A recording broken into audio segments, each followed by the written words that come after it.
What is up, though, Lions fans? It's your boy, Motor City Don P here once again.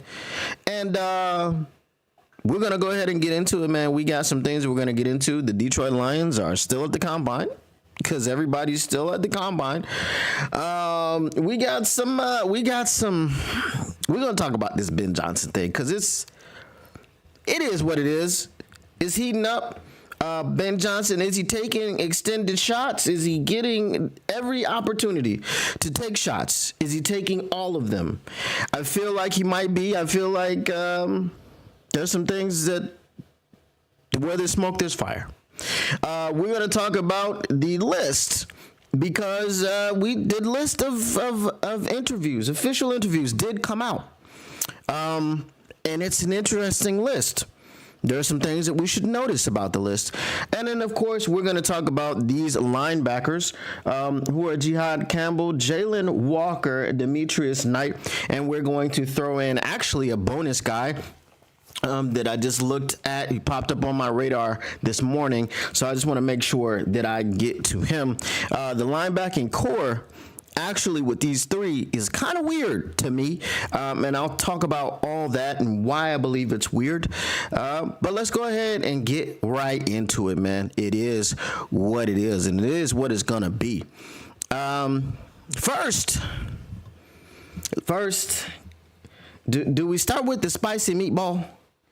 Did we come out spicy? Do we come out hot? Do we want to talk about Osama bin Johnson first? Because Osama bin Johnson seems to be talking a lot of cash, talking a lot of noise. So let's go ahead and talk about Osama bin Johnson.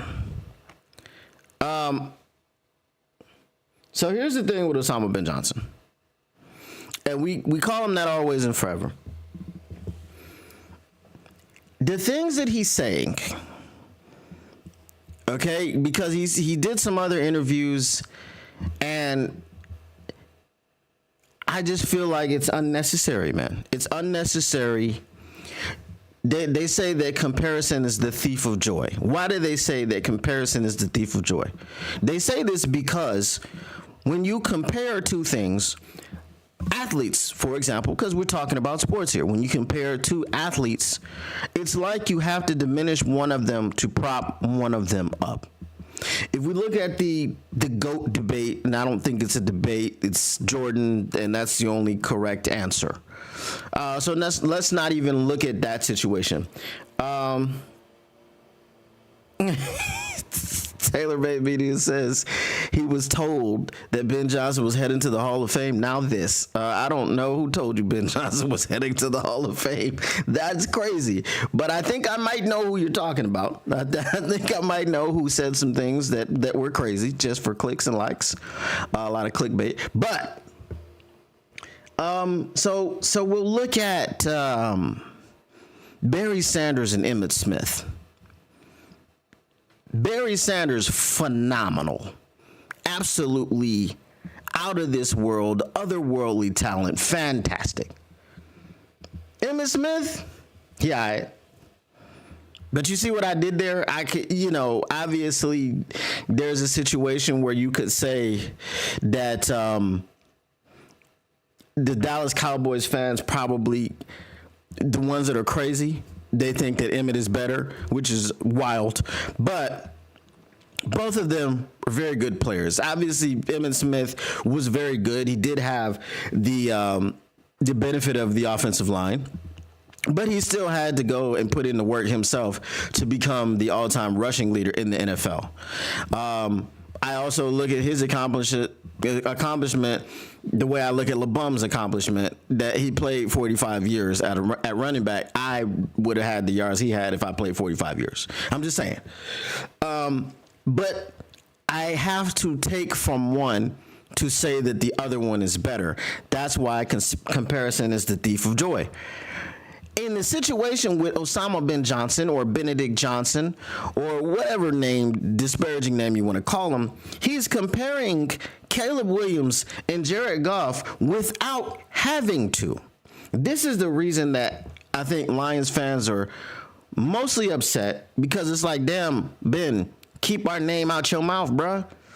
Like, keep my name out your mouth. You over there, right? We broke up, pause. Okay? Why you over here talking about these people? We're not your problem anymore. We're not your business, right? Just like if you get out of a toxic relationship, but you just can't stop talking about the chick. Bruh, move on. If it was so toxic and it was so bad, why do you keep talking about it even when no one is talking about it? You know, you got out of a bad marriage, you get into another marriage, and you be like, oh, you know, how things are going with the new wife. I mean, she cooks for me, unlike somebody else. Hold on, let me text that other person to be like, why you ain't cook for me like she cooks for me? Maybe I should get her on the phone right now. I'm like, damn, dude, I was just asking you how things were going with your new wife. You could have just said, good, you know what I'm saying? I'm really happy with her. She's great. She's fantastic. She's awesome. You could have said all of these things without saying that you was going to text the other chick. Without saying that you was going to call her. Without saying that she does this and the other one doesn't or didn't. That's the part that's not necessary.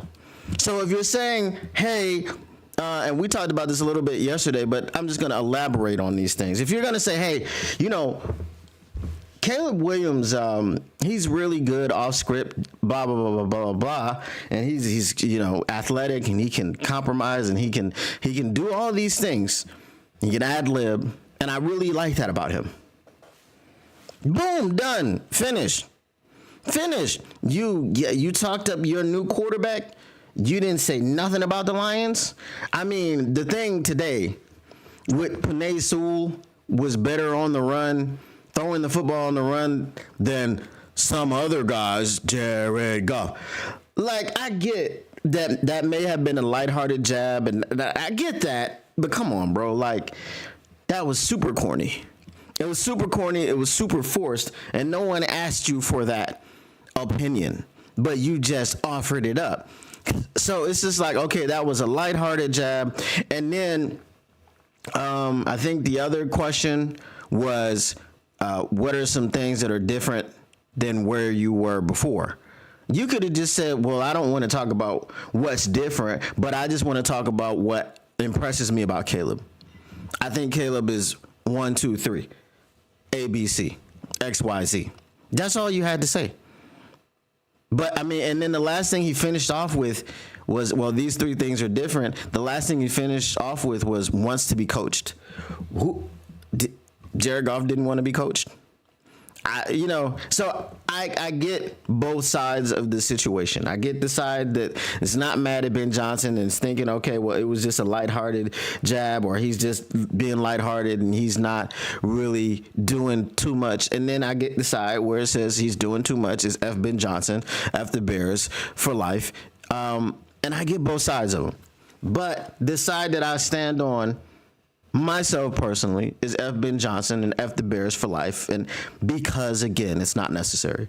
You can just talk about what you're happy with in your new situation without constantly comparing it to the old situation. Right? Just like when we used the wife issue. Fortunately, I've never been divorced. And I hope that continues.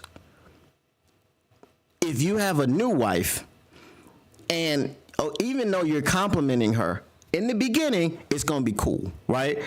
Yeah, you so much better than the other one, yada, yada, yada, blah, blah, blah. But, you know, like a couple of years down the line, when you're still making all these comparisons, she's going to be like, bruh, can you stop talking about that chick? You with me now. Oh, I'm sorry, baby. I'm sorry. Okay, please stop mentioning her. It's just going to get to that point. So it's gotten to that point already with Ben Johnson, and we haven't played yet. we haven't finished, fixing our rosters up yet. We haven't done nothing. He hasn't coached a single game, but it's gotten to that point already. Stop talking about us. Okay? And the only reason that we talk about you here in Detroit is because people bring things to our attention because you keep talking. If you didn't say nothing about Detroit, if all you said at the scouting combine was about Caleb Williams, I promise you, because I know for me, 100% for sure, did not search the name Ben Johnson. I did not put it into my Twitter. I did not put it into my Google. I did not put it into my X. I didn't put it into anything. But what did happen was Ben Johnson talking crazy about Jared Goff came across my feed. Why? Because people are going to gravitate to it. So keep our name out your mouth and go on about your business, bro. That's pretty much all I got. All right. What we got going on in the chat? TaylorMade says, the thing about Emmitt Smith is that he wasn't exciting to watch. Hell of a football player, though. Right. So you're being a thief right now. You're stealing from his joy. But you are correct. He was not exciting. He was there at the time of Barry. No one at the time of Barry was exciting to watch other than Bo Jackson. This is why Bo Jackson is my second favorite running back in the history of running backs. Obviously, you know, he's been replaced by Jahmyr Gibbs. But if I'm going to be honest, I'll go back into the pantheon of running backs. Barry is my number one for sure by 8,000 miles, or let's say 10,000 miles. We could up it to 20. We could say 1,000,000 miles. All right, let's just keep it right there. 1,000,000 miles. Okay. Barry clears everyone else by 1,000,000 miles. Okay. Then after that is Bo Jackson.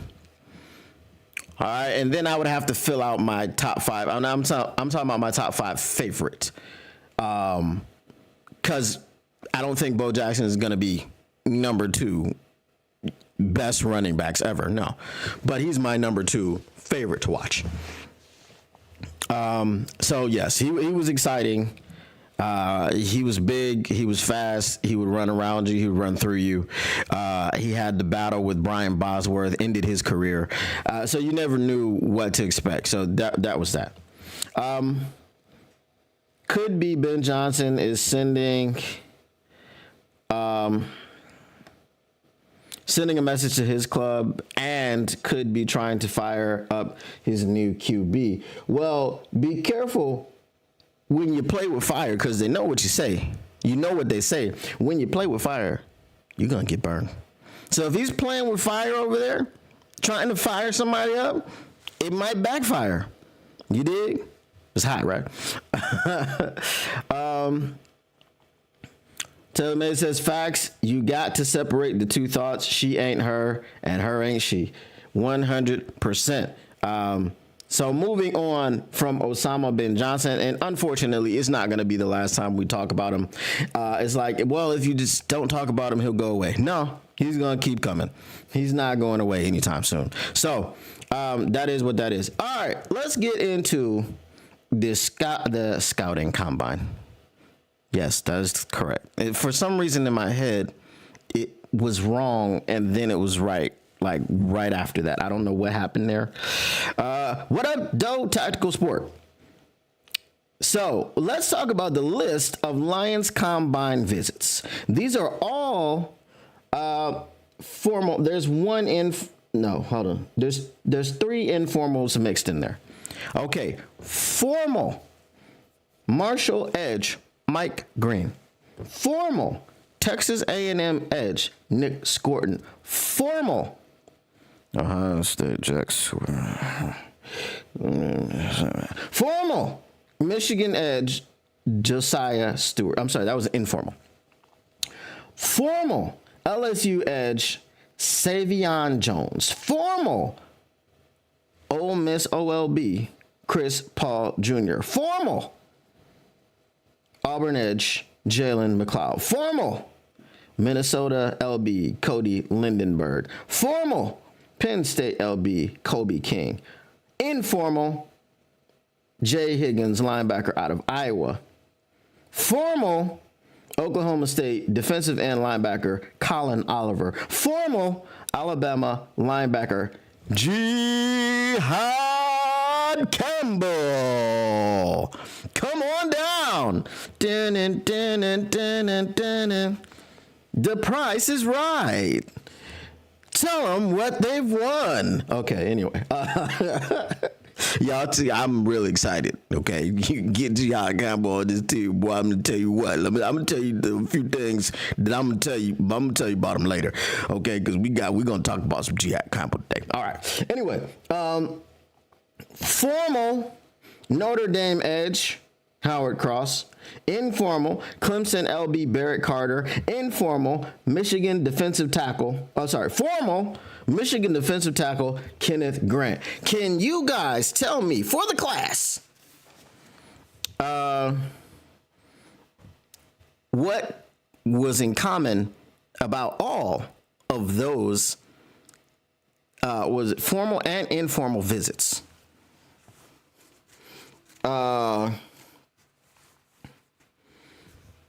If they met with these young cats, where was Shep? I'm just assuming he's at the combine too. You know, I'm assuming he's at the combine combining. 313 Close says Landry requested a trade. I'd take him. What does he want? What do they want? What does Tennessee want for Landry? If you're giving up like a fourth, I'm trying to tell you, I'd take him. I wanted him at the trade deadline. Tactical Sport says front seven for the class, for the people in the back. Every single one of these visits was in the goddamn front seven. Brad Holmes.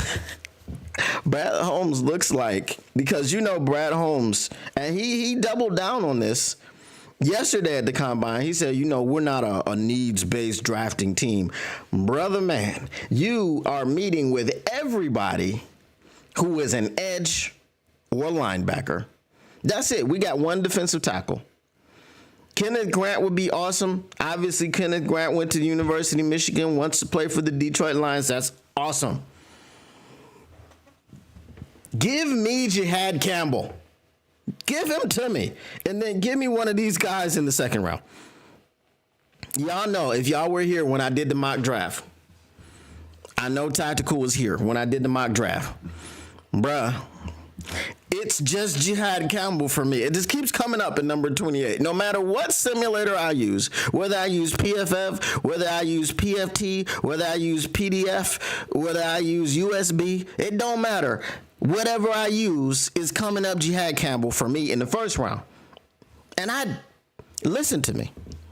We're going to talk about Jihad Campbell in a bit. So I'm just going to leave it there. But I'm really impressed with the fact that this list has nothing but edges on it and a few linebackers and one defensive tackle. That shows me that Brad understands the assignment. Now, however the draft falls and however free agency goes, we don't know. But at this point, Brad Holmes understands the assignment. There is criticism of Brad Holmes with the pass rush, and with good reason. We've gotten Aidan Hutchinson and Aleem McNeil from the draft. That's it. Okay? Did we get other players? Yes, we did. Did they work out as pass rushers? No, they didn't. Until this point, the people that Brad Holmes have drafted, Aidan Hutchinson had 9.5 sacks his first season, 11 sacks his second season, and he was on pace. He was on pace. I'm trying to tell you, he was on pace for 28.5 sacks this season before he broke his leg. Now, was he gonna get 28.5 sacks? Probably not. But who's the last Detroit Lion that's ever been on pace for 28.5 sacks? I can't, a name doesn't come, it doesn't jump out right now. Okay?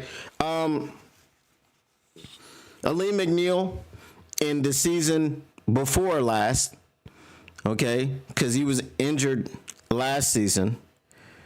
And in the season before last, he missed 4 games, but he came back. He had 5 sacks that season. Those two are the only ones to have those types of seasons. I mean, five sacks from the interior is good. It's not great. It's not awesome. But you looked to see his numbers rise. I mean, he was playing dominantly. He was playing like a beast, and then he got injured. Josh Pascal is not a sack artist. He's not a rusher. He's good against the run. He's stout. But he's not rushing the passer. Levi Onwuzurike was supposed to be that guy who would be able to get to the quarterback. I think he had half a sack this year, or 1.5, something like. It was something crazy. It wasn't too much of a. It might have been. Yeah, I think it was 1 sack, and he never got. Or no, I think the way it was 1.5 sacks, but he never got a full sack in a game. It was 3 half sacks. They gave him 1.5 all season. So now, should Brad Holmes, especially with the injuries, be focused on the edge position? You goddamn right. He should be. And dadgummit, Brad Holmes, based on this list, is focused on the edge position. So I'm sure y'all are saying what y'all think in the chat. Let me go ahead and get in there. Pause. 313 Close says, I heard a 3rd and a 6th for Landry. We got extra 3rds. If it's next year's 3rd, go ahead, give it to him. I'll take him. You know? Let's see what else we got. Yeah, I like that PDF, right? TaylorMade Media says, I think Syndicate is supposed to be there tomorrow. Ask him if he saw who was walking around the Lions. I definitely will talk to him from there. Zach J says, move up in the second round. You move up in the second round, you grab you somebody. But go ahead, get your Jihad Campbell in the first round. I'm just telling you. I'm telling you, you know, if Brad stays put at 28, which... Again, we talked about this yesterday. We talked about how he moves around. He moves up, he moves down. He's never moved out of the first round. I don't want that to happen. Okay. But if it looks like it's going to happen, if it looks like Jihad Campbell is going to, maybe, if you get around pick number 20 and Jihad Campbell hasn't been picked, which is wild to me. I mean, I hope people sleep on him. But if you get up there and you need to start making some calls and be like, all right, who you taking? Okay. Next. All right. Tactical Sports said, I don't know if you got to say pause or no Diddy with that one. I'm just making sure. You know, you never know who's clipping.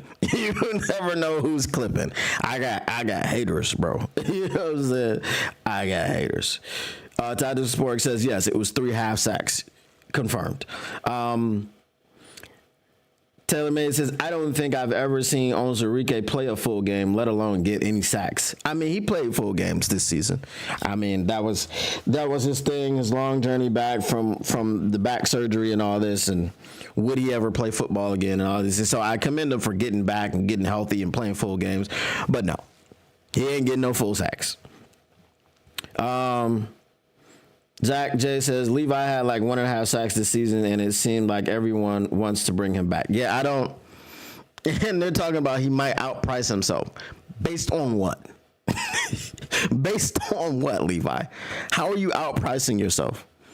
I don't necessarily want him back. I'm just going to. 1.5 sacks means what? What does it mean? Okay? Looks like the Browns are doubling down on not trading Miles. Yeah, they doubled down yesterday. We'll see what happens. As I said, if somebody blows them away with an offer, which is what I believe that they're waiting for, they'll take it. But it's not going to be Tennessee. It's got to be a contender. Yes, Jihad Campbell did go to IMG Academy. A lot of people go to IMG Academy. It's like the breeding ground for athletes. All right. Let's talk about my guy, my boy, my friend, Jihad Campbell. Okay. Now this is gonna be a bit weird. Okay. As you saw, I said I was going to do some prospect profiles on Jihad Campbell, Jalen Walker, Demetrius Knight Jr. Okay, now, just absolutely a breeding ground. Yes, I want to do an exercise here. I want to find out why Jihad Campbell is available in pretty much every mock draft to us. Why is he available? All right, let's find out.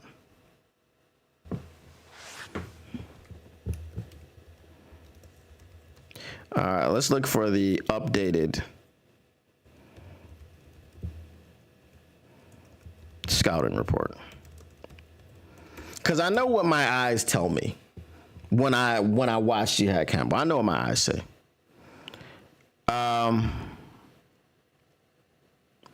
Let me see. I don't want to have anything from Steelers Depot. Bleacher Report was December of last year. I want something current.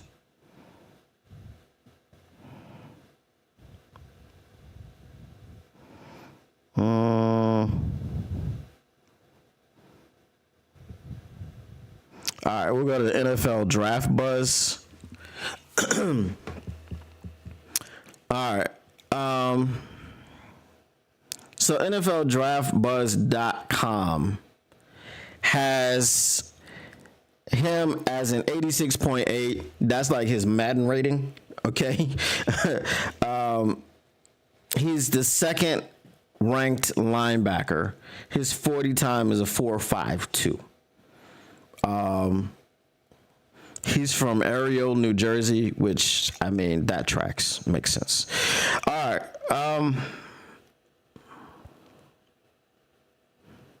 Let's get to the. All right. So his draft profile bio. No, I don't want to read all that. It's too much. All right. So his scouting report strengths. Okay. Explosive first step.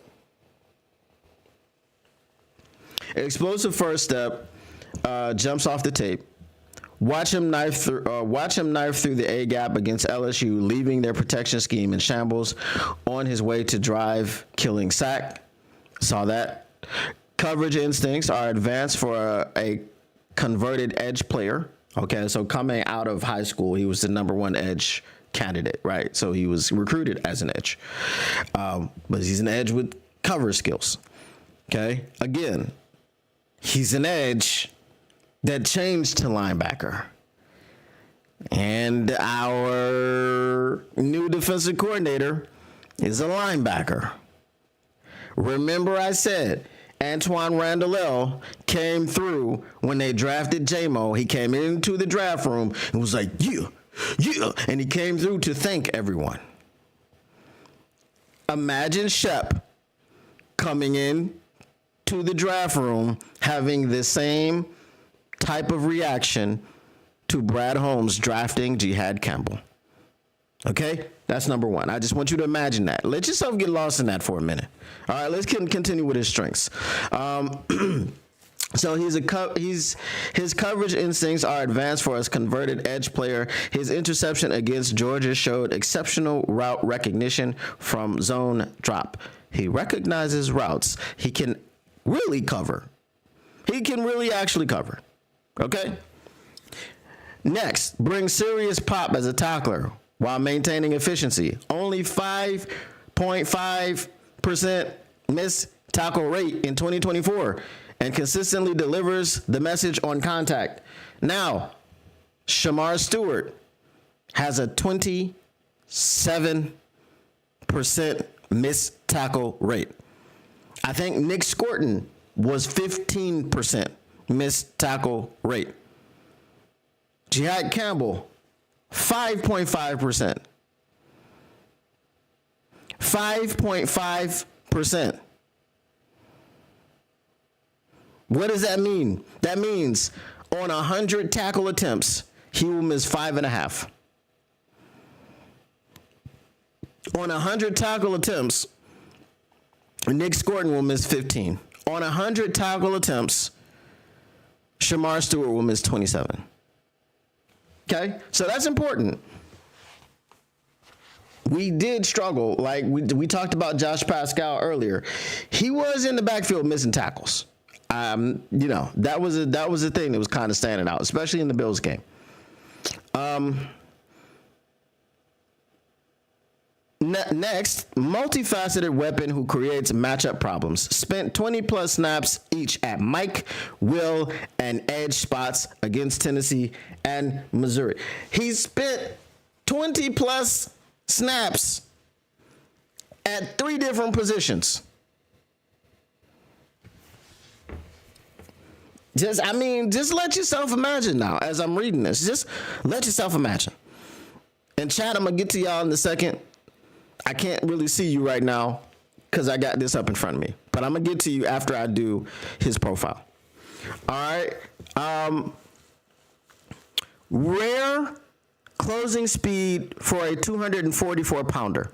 His pursuit angle on the scoop and score against Tennessee was a masterclass in acceleration. I told you he runs a 4.52. I told you that. Now, Lamar Jackson runs a 4.3, but if he got a 4.52 guy chasing after him, I ran a 4.4. I chased down a dude that ran a 4.2. Okay, because the dude was kind of, trying to hey, I got him. Okay, so I'm just saying. Now, uses 6'3" frame and long arms to disrupt passing lanes. Broke up multiple quick games against Michigan by getting his mitts up in throwing lanes. Okay, so those little quick screens, those little hot, those little smoke screens, wide receiver screens, ain't happening if Jihad Campbell is on the prowl. All right, shows natural timing as a blitzer. His delayed pressure against South Carolina caused a game-changing strip sack in the fourth quarter. He changes games with his abilities. That's all we care about. He changes games with his abilities. Okay.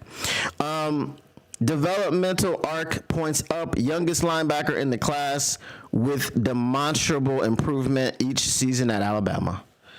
He improves? You mean you can develop him further than what he already is? If he's at 28, it's going to be a freaking miracle, bro. All right, let's look at his weaknesses, and we'll see what they are. All right, over-aggression creates vulnerability against misdirection. Bit hard on multiple play-action fakes against Auburn, creating explosive play opportunities. Play recognition, that can be developed, right? Okay, cool. Still developing hand usage when stack and shed is required. Top offensive linemen at LSU and Michigan were able to latch and control. Again, Shamar Stewart, which we like, is going to have to develop some more pass rushing moves, right? Okay. Pad level rises when tackling in space. Allowed extra yards after contact against physical SEC backs who could drive through arm tackles. Okay, we can work on that. No problem. Will abandon zone landmarks early when quarterbacks scramble. Gave up 2 big plays against Missouri trying to chase their mobile QB.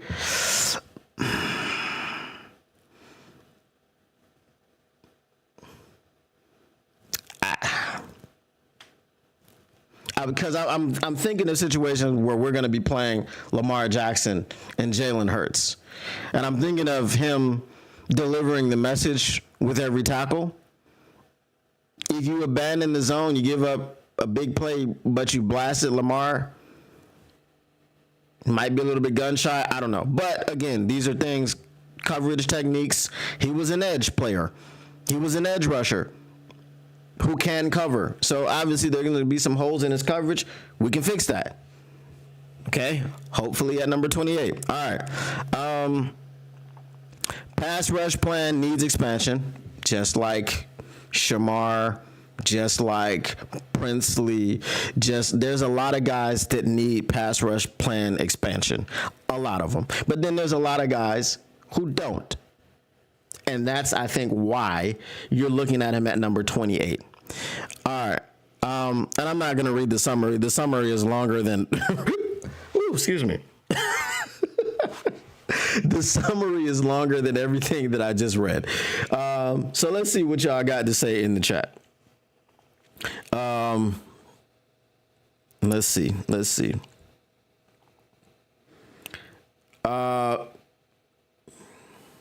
What up, though, J-Rod? All right. Seen a video from Dosa Dion, and he thinks that Jihad sometimes doesn't run fit very well. That's fine. We can fix it. It's okay. It's still good. I can fix it. If he went from IMG Academy to Bama, ain't a piece of tape in the world that I need to see. Hey, I feel you on that, right? I feel you on that one. Because the value of a linebacker had dropped nowadays, just like running backs, maybe 1 or 2 in the first round. I hope that value drops. And I hope that's the thing. And I hope everybody's looking like, we don't need a linebacker. We don't need a linebacker. Until Brad Holmes comes and goes, I'll take that linebacker. I'll take Jihad Campbell off your hands.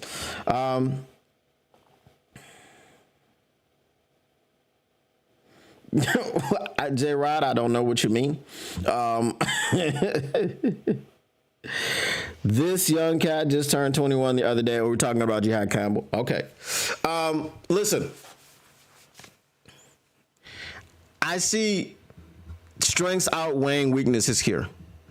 And you'll see why in a minute when I move on to the other people.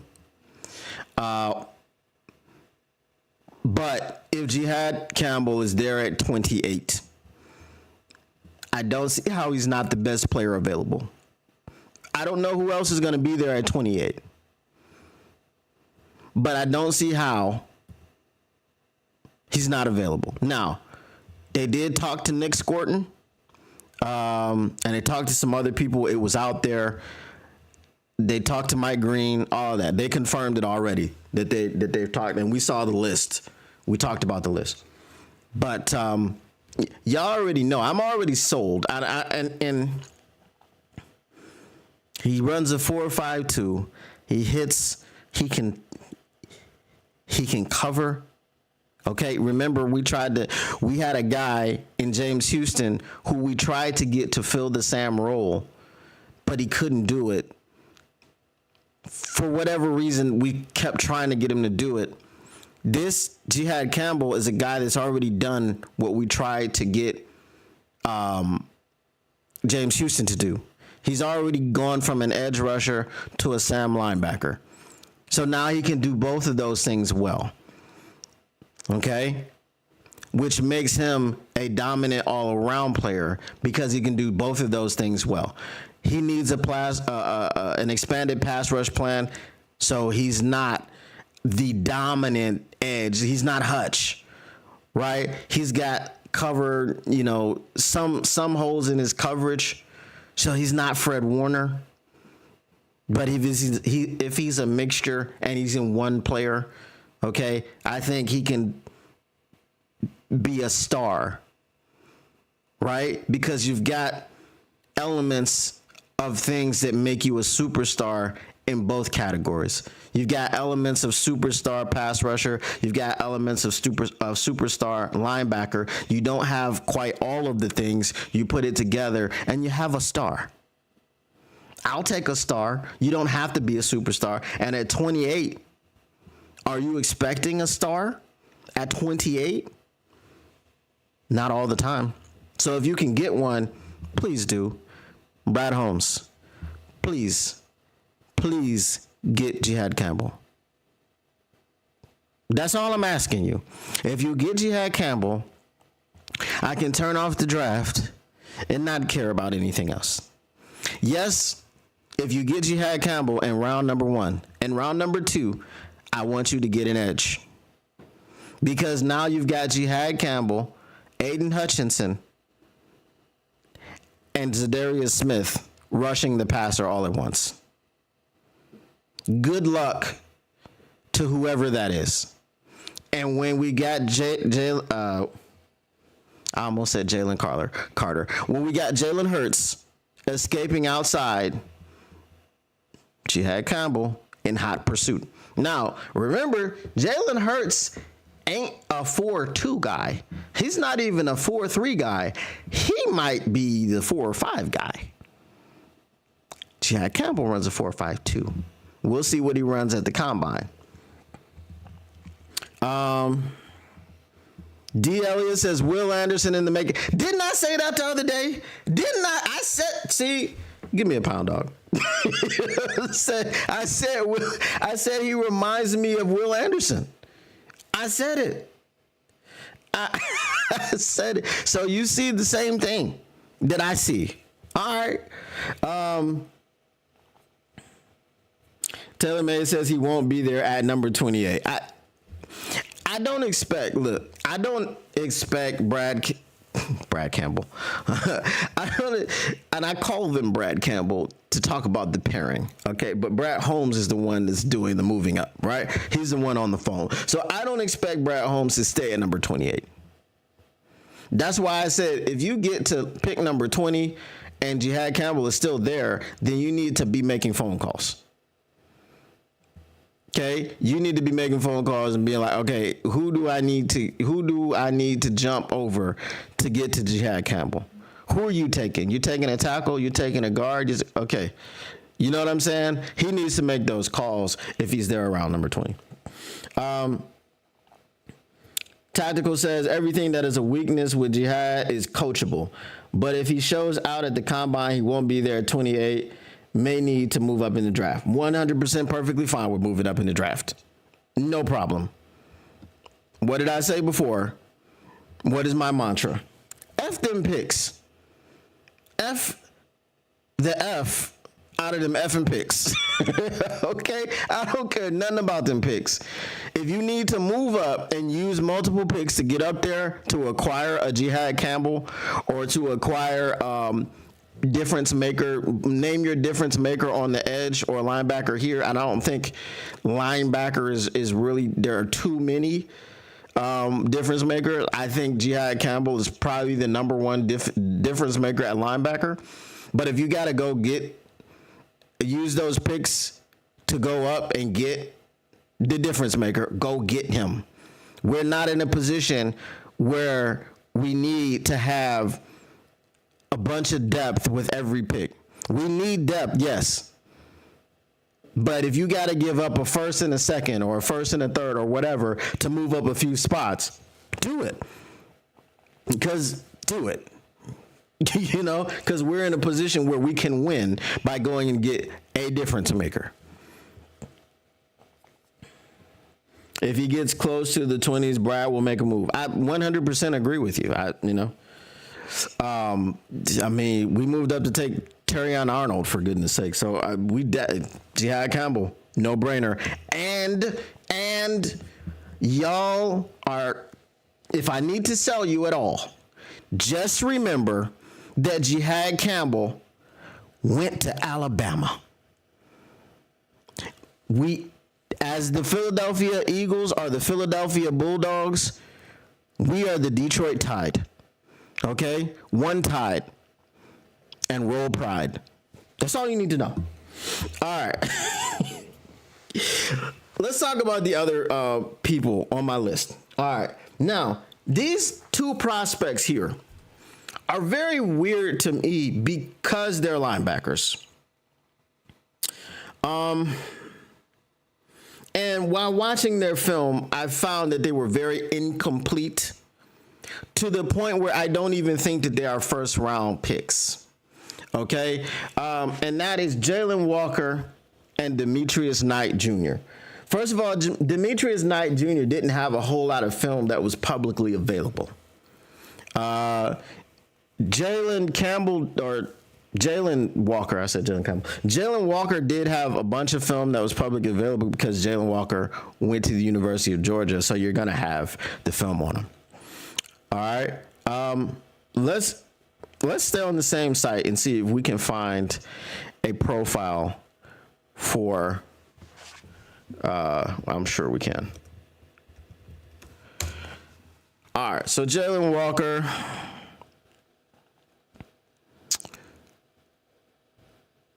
They have, who is this? This looks like, did he transfer from Florida? Or Boise? Who is this? This is a cornerback. They don't even have him. That's crazy. All right. How do you not have Jalen Walker?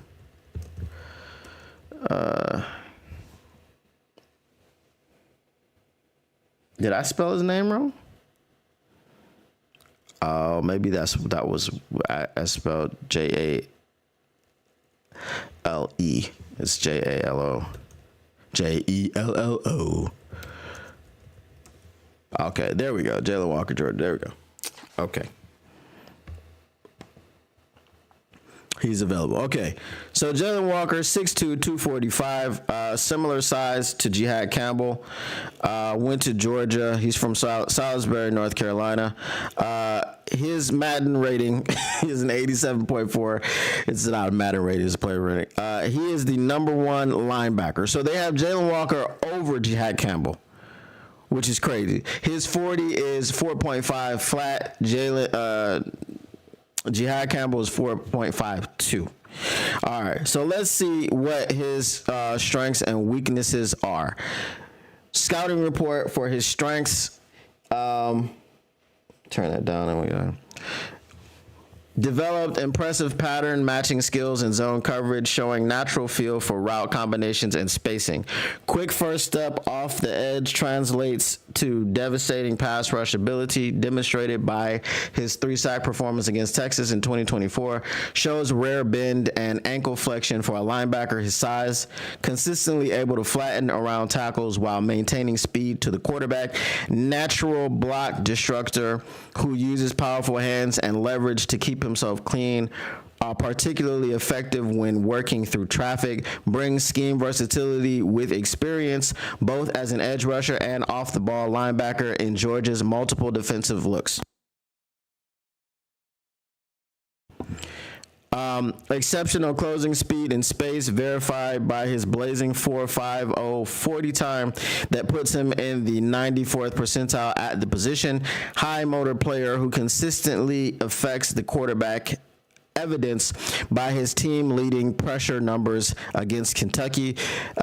Takes on blocks with excellent pad level and leverage, consistently maintaining position to make plays in the run game. All right, now I'm going to get to his weaknesses because I believe they're going to say something, and I'll let you know what it is when I see it. Weaknesses: still developing his instincts as an off-ball linebacker. There it is. Occasionally showing hesitation when diagnosing run plays and flowing to the ball. Can get caught playing too square against offensive linemen, limiting his ability to disengage quickly in the run game. Limited starting experience with only 11 starts at the collegiate level. May require patience during his NFL transition. Shows some rawness in man coverage techniques, particularly when matching up against more nuanced route runners. Will occasionally over pursue in space, leading to missed opportunities in the backfield when playing as an edge defender. All right, so the thing that I saw when looking at Jalen Walker's film was still developing his instincts in an as an off-ball linebacker, occasionally showing hesitation when diagnosing run plays and flowing to the ball. I saw a lot of hesitation. I saw a lot of thinking when playing off the ball. And this is why I said that these two players seem to do one thing extremely well. Jalen Walker, to me, when you watch his tape, okay, mostly if you're watching the highlights, all you're seeing is his pass rushing. Those are the splash plays that he makes. You're not really seeing much of anything in coverage, right? which means that there's nothing jumping off the tape. So whenever someone makes a highlight film, they take plays that jump off. So you'll be like, ooh, ah, right? Not going to show you any of the weaknesses. But the weakness that I saw was by omission. Where are the pass coverage snaps? Right? If he's just an edge, go for it. But if he's a linebacker, which they don't use him in coverage too much, then what is his transition to the NFL going to be? As a first round pick, I don't know. Maybe he has a little bit more athleticism than Jihad Campbell. But again, as I was talking about Jihad Campbell before, when I said he's got elements of superstardom in two different positions, that's why you take him, because he will just be a star. He may not be a superstar pass rusher. He may not be a superstar linebacker, but he's a star because he's got elements of both of them there. Okay, so this was the issue that I saw with Jalen Walker, is that he was. I got distracted there. He will not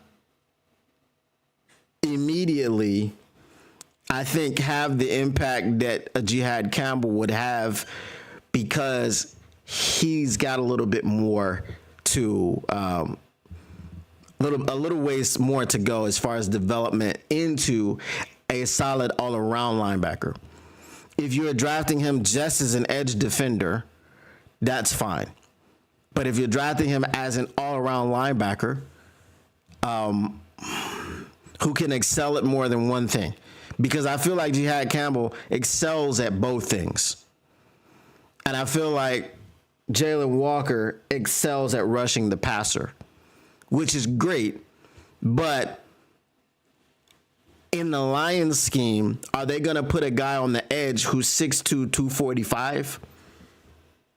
That's more of a Sam situation. So if you're going to draft a Sam and you're going to replace Derek Barnes, if you're not bringing him back, that's Jihad Campbell. That's not Jalen Walker. All right, let's see what you guys have to say. And he did it at Bama, not Jackson State. Correct. Zach J says, when you click on a highlight video and it's 2 minutes and 30 seconds long, that's all you need to know, LO. Yes, we're going to get to that next with the next guy. Very difficult, okay? Very difficult for my next guy to find film on. So, and the other guy that I threw in today, what was it? Olawafemi Oladejo. Not a lot of tape. And then there was one that I did find, which was 3 minutes, which was a loop. It was a 3-minute loop of few plays. It was terrible.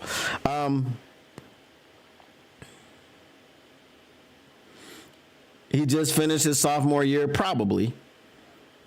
Was he a redshirt freshman? How old is he now? Let's see.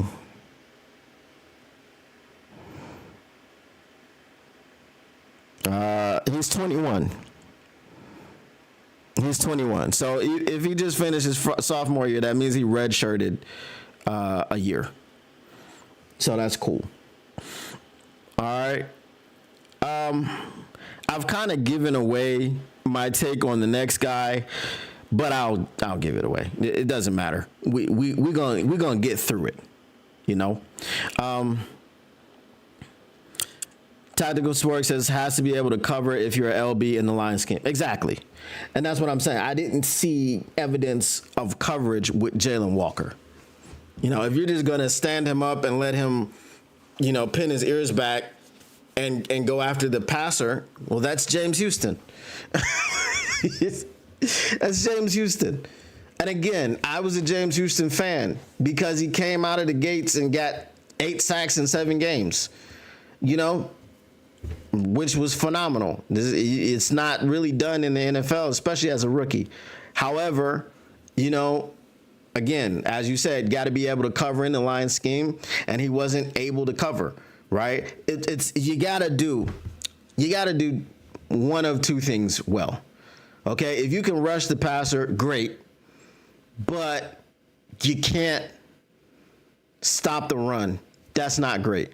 Now, if they were to bring James Houston back now, where you have Zadarius Smith and Hutch, and they just stand him up behind Zadarius or stand him up behind Hutch and use him on 3rd and forever, or on the 4th and 12 onside kicks, which could be coming if you guys paying attention to the UFL. They're getting rid of onside kicks, and you got to convert a 4th and 12 from your own 28. Which, look, if we had a 4th and 12 from our 28 against Buffalo, do you have a better chance converting that than going, hey guys, get your hands team out. We're behind. We need the ball back. We're going onside kick. Everybody got it? Okay. Absolutely dumb. That was the dumbest thing ever. Okay. But I'm just saying.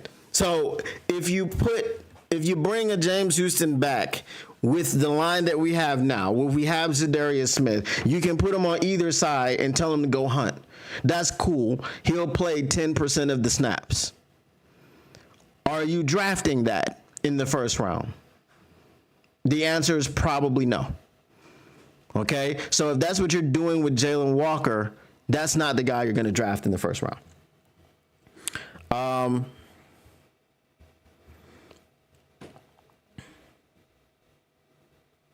I always wonder how some folks seem to have 24 hours a day to watch tape. Well, they don't. They work 17 hours a day. They have 35 companies, and they make millions of dollars an hour.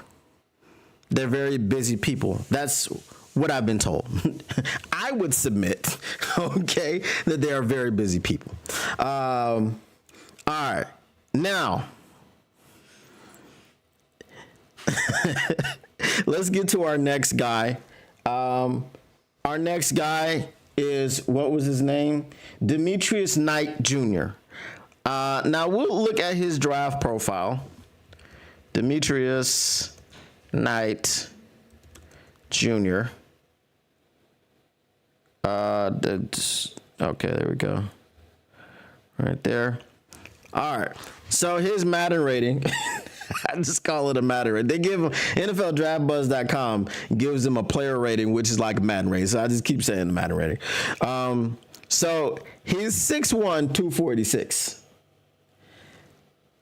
That's gonna stick out right there. Okay. He's 6'1", 246. He's a linebacker. He is the number 3 at linebacker, which is crazy. I've done the number 1, 2, and 3. I didn't plan it that way. I promise you. His 40 is 4.62. He's from Locust Grove, Georgia. Now, I lived in Georgia for a while. I never heard of Locust Grove. So that's one of them deep south. He from the deep south. Yasanosa. He's from there. Anyway, let's go ahead and look at his strengths and weaknesses. All right. Scouting report strengths: devastating downhill trigger and explosive first step, allow him to shoot gaps and disrupt plays in the backfield before they develop. Natural instincts as a blitzer, showing outstanding timing and acceleration when attacking.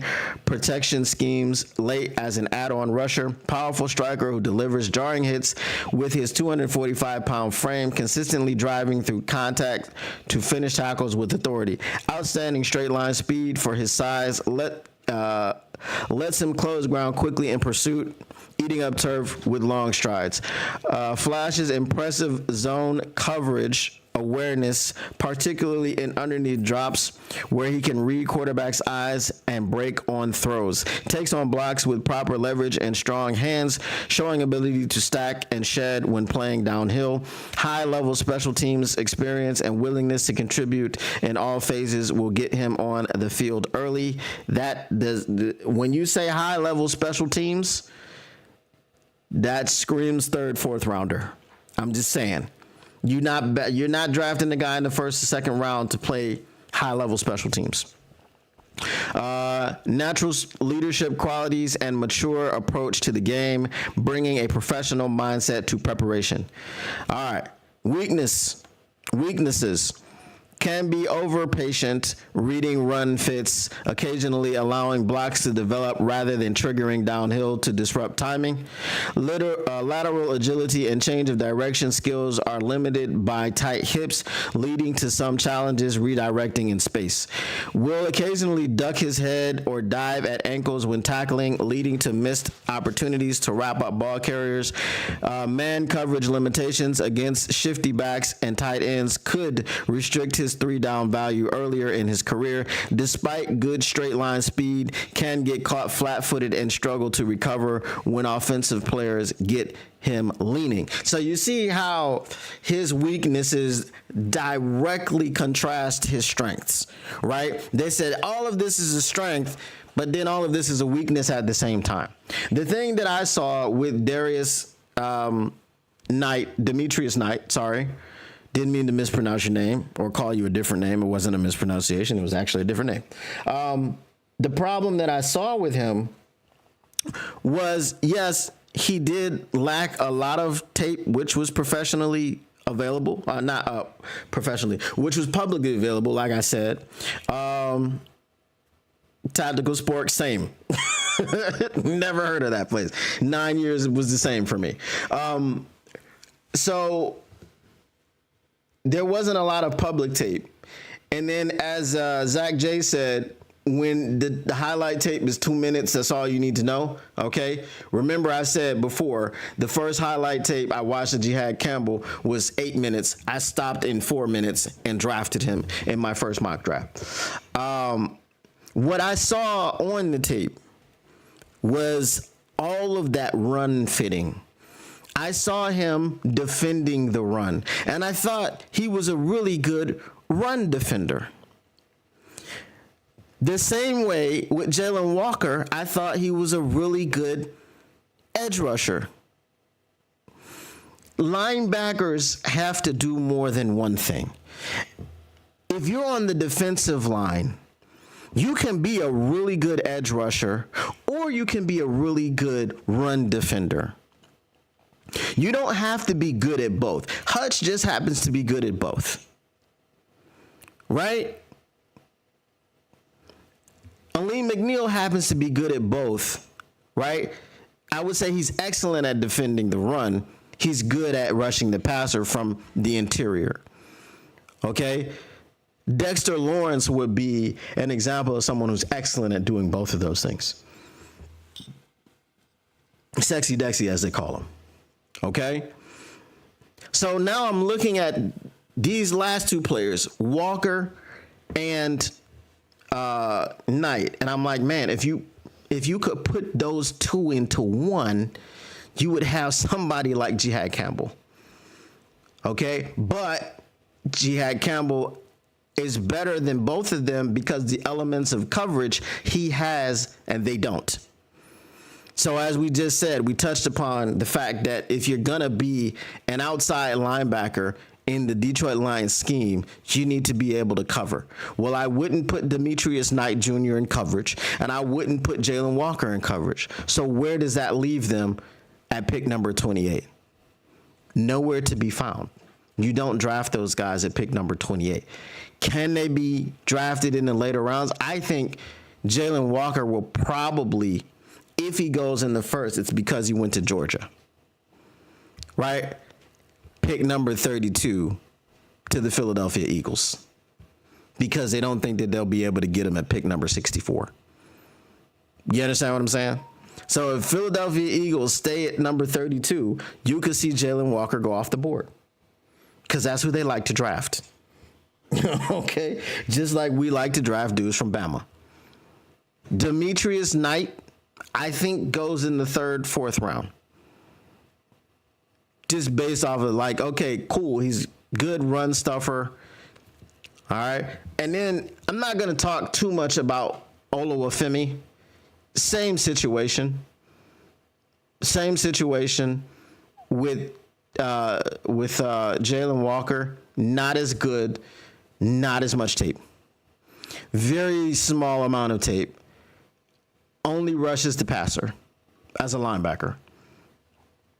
You don't see the coverage. Not much of anything else. Okay? All of these guys are decent against the run. I think Demetrius is the best against the run. I think that's more of his forte.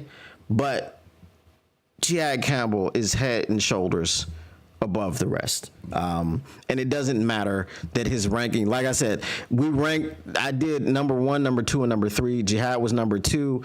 Jalen Walker was number 1. Demetrius was number 3 in this class. And this is the class of linebackers. Okay. Based on draft buzz. Okay. Let me see where draft buzz has Oluwafemi.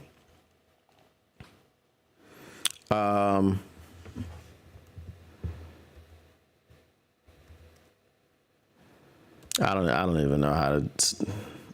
I don't know how to spell his name. Let me see here.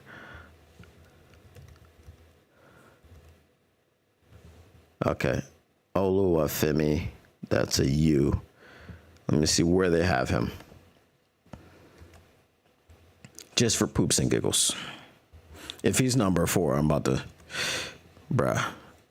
I'm the man. He's number 22. Okay? He's number 22. He is the heaviest, okay, at 6'3", 261, but he's number 22.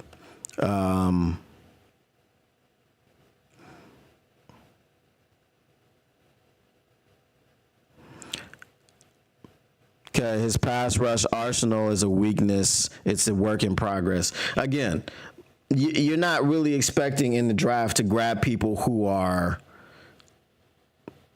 complete projects, or not projects, but complete products. Okay, like everyone in the draft is.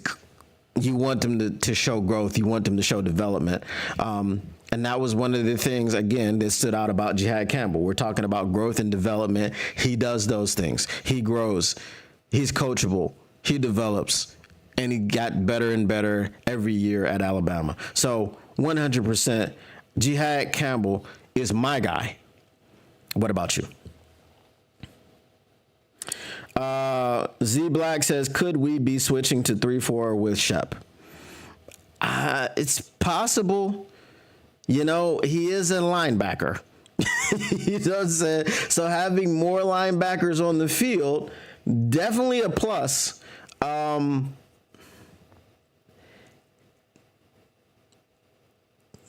With what we have right now, could Zadarius be a 3-4 rush end? Probably.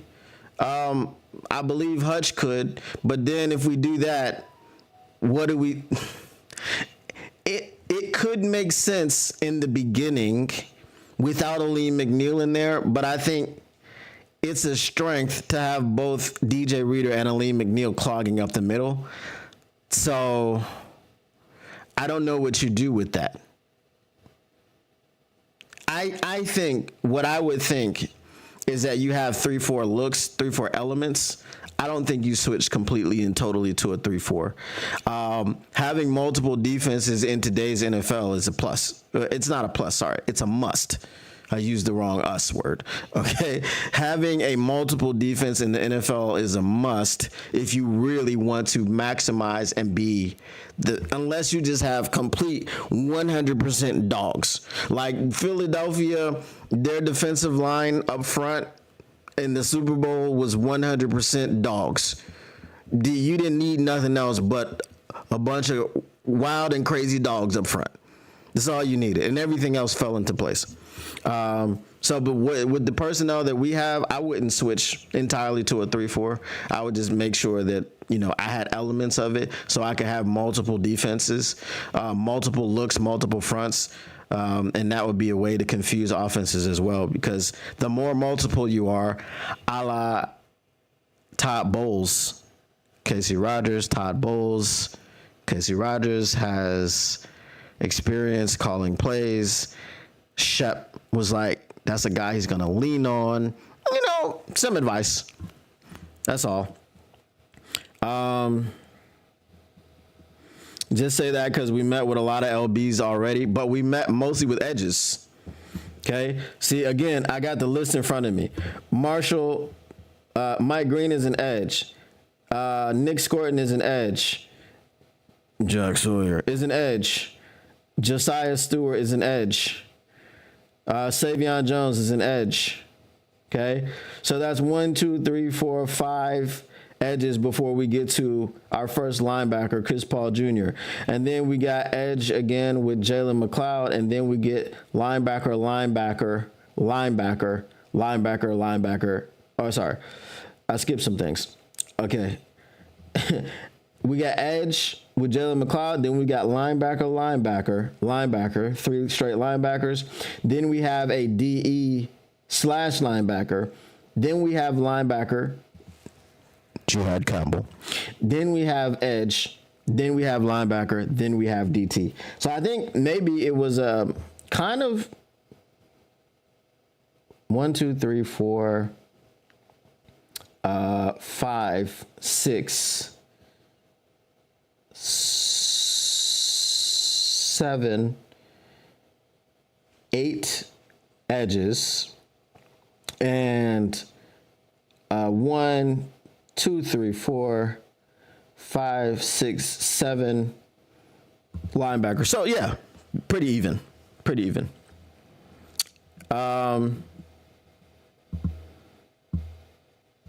Tactical Spork says Buddy played in a 4-3 most of his career. I don't think we have the personnel for a straight 3-4 scheme. No, not for a straight 3-4 scheme. That's why I was saying with the personnel that we have, I would do looks, 3-4 elements. You might play a big 4-3, or you might play a 4-2-5 is not really gonna get you too many. We played some 4-2-5. I think didn't we play mostly 4-2-5? Because mostly we had just Jack Campbell and Alex Anzalone out there. And then there were times where we had Jack Campbell, Alex Anzalone, and Derek Barnes out there. So that's what I'm saying. Like, we have the ability to be multiple. If we did add a couple more linebackers, then we would have the ability to show some 3-4 fronts and some 3-4 looks. But to switch entirely to 3-4, I wouldn't do that. Right?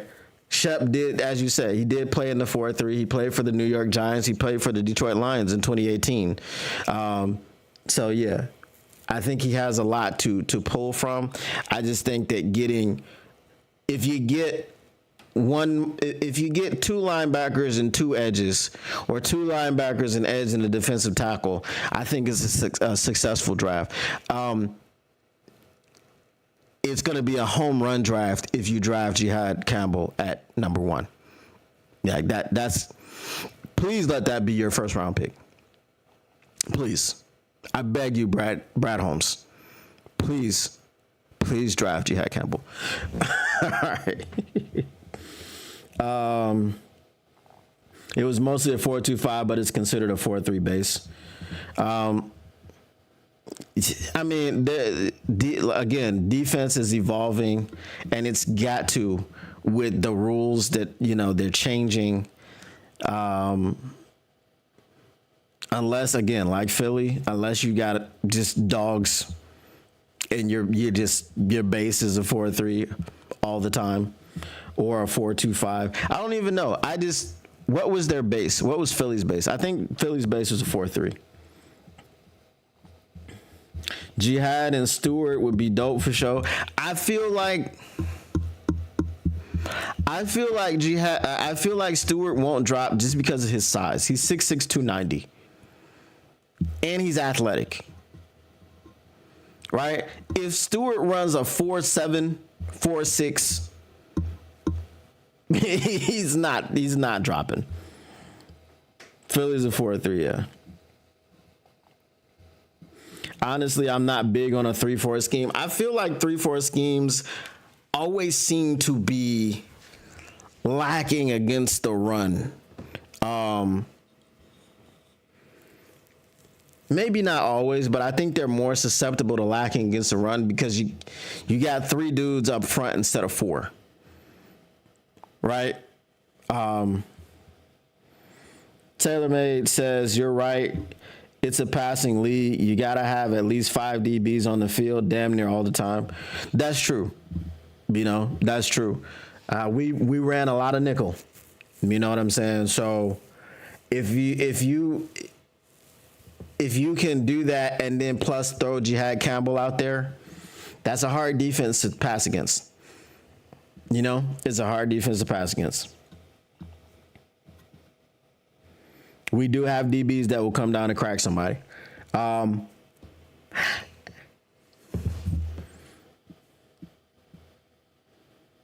trying to think.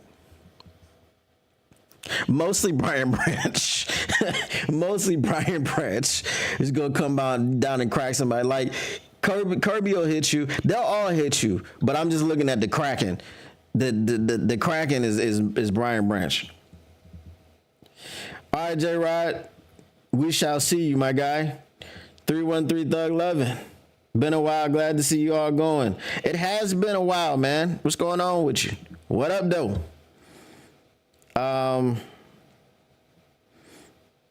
But yeah, listen, for those of y'all that watch the draft with me, hopefully everybody will be here. Also, if anyone hasn't been here and hasn't heard about the big mock draft, if you would like to be a part of the big mock draft, hopefully, I don't know when we will do it, but if you're not in the Discord and you want to be in the big mock draft, you have to represent a team. Go to the Discord, join it, and then we have a room where you can register your interest and say what team that you want to be. Surprisingly, no one has chosen the Lions yet. I will not be participating in the draft as a team. I will be Roger Goodell. So if you want to do that, let me know. I will put the link in the chat right now. You can go and then go into it's called All 32 Big Mock Draft Business or something like that. Because we need to get our 32 teams set, and then we'll have a whole show where you will have your team. You will tell me what pick you want. We'll have everything set up. And I'll be like, with the first pick of the 2025 NFL draft, the Tennessee Titans select, and we don't have anybody for Tennessee yet. So, so get your interest registered in there so that we can get all that going. It'll be fun. The mock draft that we did last Friday was pretty fun.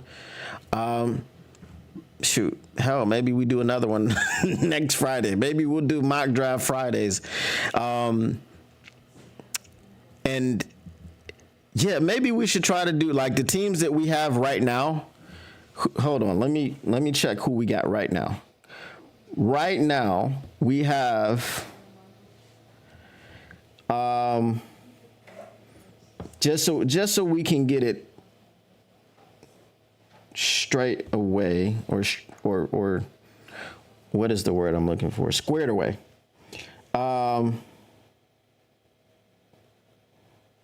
Okay, Lone Spoon wants to be the Lions, so he is the Lions. All right, so the Bears are open. The Bears are open. He said he was trying to be nice. He said F them picks. He's going to be the Lions. All right. So right now we have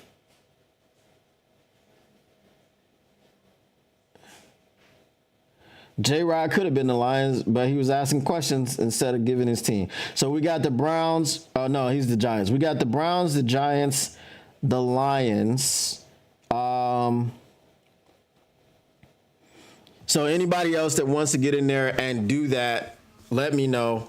Let's try for Friday. I don't know if Mr. Morale is going to be here. I will text him. So I will text J-Rod.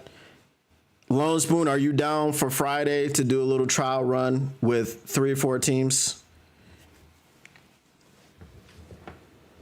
Let me know. Taylor May, you should come through, man. It'll be fun, even though I know mock drafts aren't your thing. Mock drafts weren't my thing, but they're pretty fun to do. So if you want to come through, let us know. Maybe you can be the Jets. All right, so we'll try to do a mock draft Friday. I will text everyone.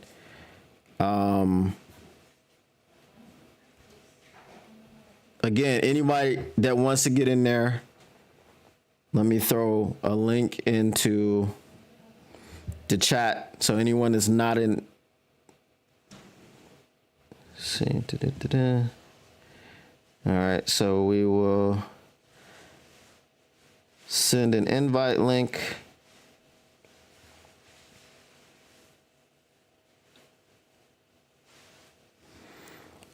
All right, let me get this up now.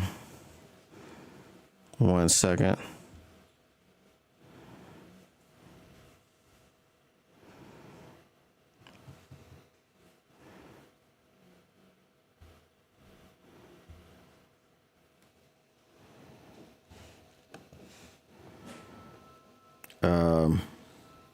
And then after I do this, I'm gonna have to get on out of here. We got some things that we got to do. J-Rod, who is the Lions? Tactical Sport is the Lions.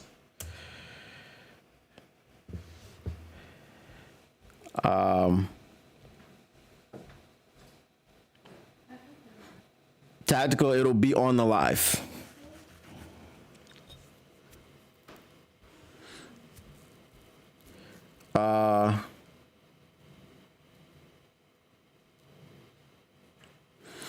Well, Taylor May, if you're not in the Discord, just join it and then just let us know if you'll be in here.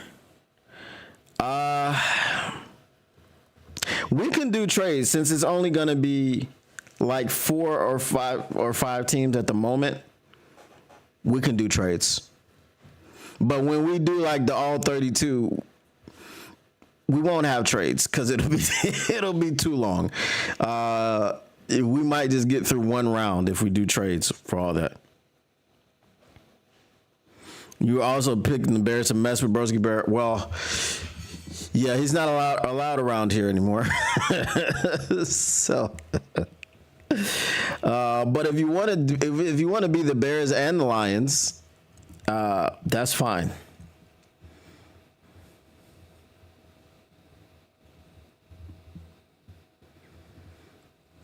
We might just say, if we've got 4 people, we might just say, all right, each of you pick your original team and then pick another one, just so we can kind of flesh it out a little bit. You only have one trade in mind that you want to pull off. Okay. Well, if you've got other GMs in here, you got to deal with them. So that's why I said for the Friday show, we should go ahead and do that. But as they get, when we do the big show, it's going to be too much. Yeah, Bears and Lions, interesting, yes.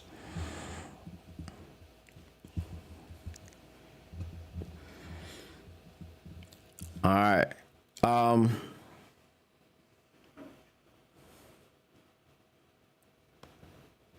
Also, if you have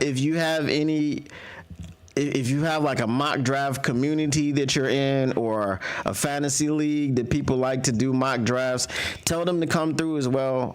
Give them the link, tell them to join the Discord, tell them to subscribe, all that stuff. I'm not a big fantasy person, so again, I think we talked about it earlier. There was something that I mentioned earlier of like with the memberships. If I do a fantasy league, it'll be like members only, and the majority of what you guys pay in membership fees, that will be the pot that will be up for grabs in order for you guys to participate in the league. So again, something like that, I don't know that anybody else is doing. So, I mean, I'd like to be at the forefront and go ahead and get that done. Just more so engaging with the community, man, giving you guys stuff to do. I'm not here to hear myself talk, which is why I like to talk to the chat, which is like why I like to interact and get you guys' opinion. We're talking Detroit Lions. It's our favorite team. We talk about it. So I want you guys to also be interactive and to be able to do things and also be able to win money and things of this nature. So yeah, stuff like that I want to try to get going. So the more people that we get in here, the more that we can get that going. and especially in the offseason, man. The offseason is a grind. There's a lot of speculation. There's not a ton of actual news. Like every day in the season, there's actual news. There's transactions. There's games. There's injuries. There's everything. So it's very, very immersive. The offseason ain't the same way. So let's try to get some of those things going. Grow the channel, grow the community, man, and try to surpass some people. 313 Thug Living said, I will check in Friday. Peace and love, MCC in chat. All right, peace out, man. We shall see you on Friday. Before you sign off, what do you think about Travis Hunter winning the Heisman? If I remember correctly, a corner hasn't won it in 30 years. I don't think that he wins the Heisman because he's a corner. I think he wins it because didn't he win the Biletnikoff Award as well? So he was like the best corner and the best receiver in the country. So I would say that's probably why he won the Heisman. If he didn't win the Biletnikoff, I think he was in the top 3 vote getters, right? So that was what that was. But that's what I think about it. I think he won the Heisman because he did more than one thing. He never came off of the field. He was mostly healthy throughout the season. And I think that was a big reason why he won it. Yeah, I think he won the Biletnikoff. I know he was in the running. Let's just take away all the thinking right now.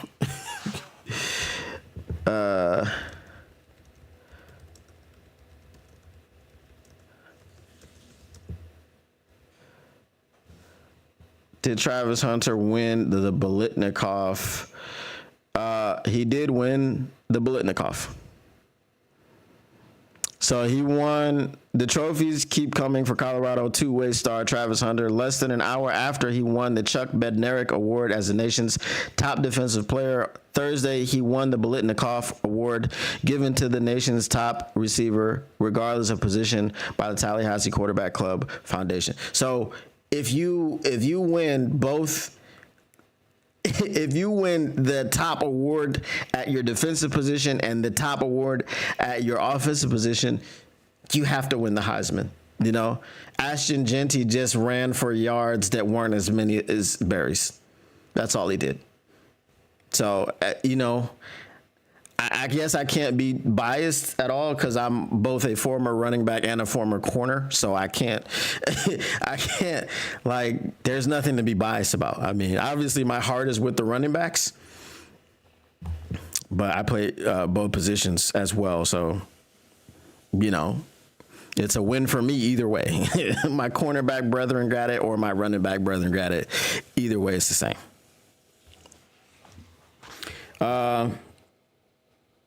Salty Pork Chops in here with that bull crap. Salty Pork Chops, are you going to be participating in the mock draft? If you are in the Discord, go ahead in the Discord and tell us what team that you are going to be representing. Probably the Browns or the Bengals. Something in oh hell no. You know what I mean? And Friday we are going to do like a little a mini version of the All 32. I think we have 4 to 6 people, depending on what you decide to do. But let us know in the Discord, and we will get all of that organized for Friday. Salty Pork says, evening chef, what up, dough? Salty Pork Chops. Said that impacts the draft. Then somebody's picking a two-way player before your boy Jihad Campbell. Yes, he might go 1 or 2. He's definitely going top 3. Jihad Campbell they're projecting him at 28 to the Lions. So Salty, make sure are you in the Discord, Salty? Because I've created a room for the mock draft so that we know who's representing which team, so there's no confusion. But Friday, okay, here is the link.